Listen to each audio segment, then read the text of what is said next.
Hello guys! Asan si Elaissa?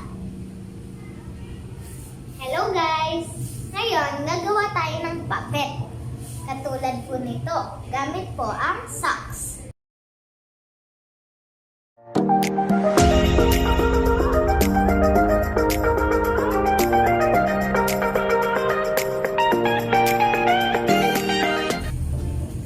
Una po, kailangan po natin ay marker, lapis, ito po, papel.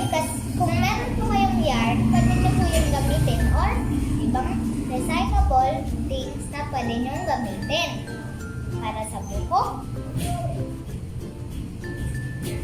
double-sided tape, cardboard,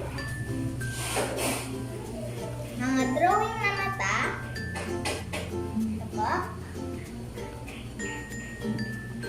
glue, gunting, at yung pang mga design.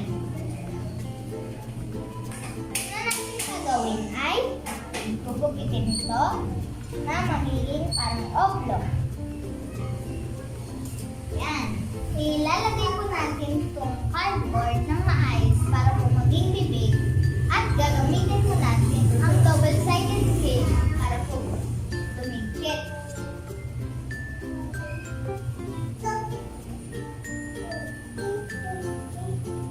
Ayan po.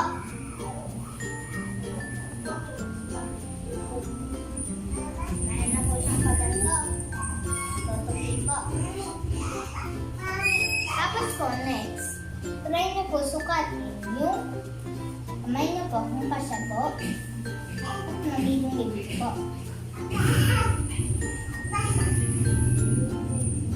Hello po! Ayan po, kaya po yan. Dahil tapos na po ako dito, gagamitan po natin siya ng mga mata. Ito po, na nilagyan ng cardboard. Dinikit po namin para hindi po siya malambot.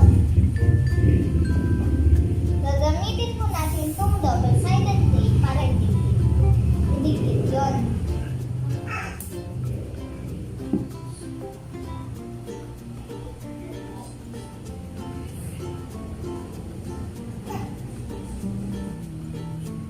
Ayan po, may isa na po tayong mata.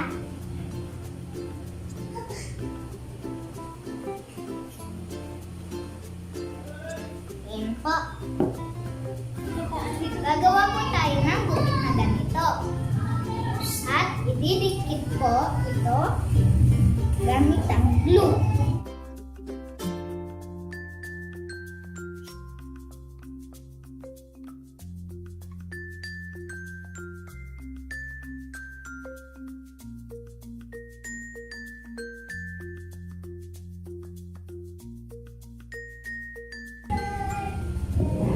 Ayan po.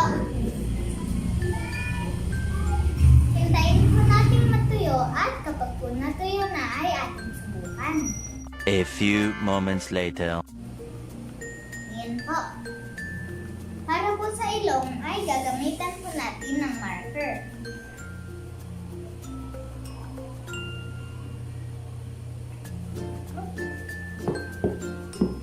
Ayan po. Makagawa na po tayo ng puppet. Pero po, para sa babae ay pwede po tayong gumamit ng buhok. Gamitin po natin ang double-sided tape para dumikit. Nakagawa na po kayo ng puppet.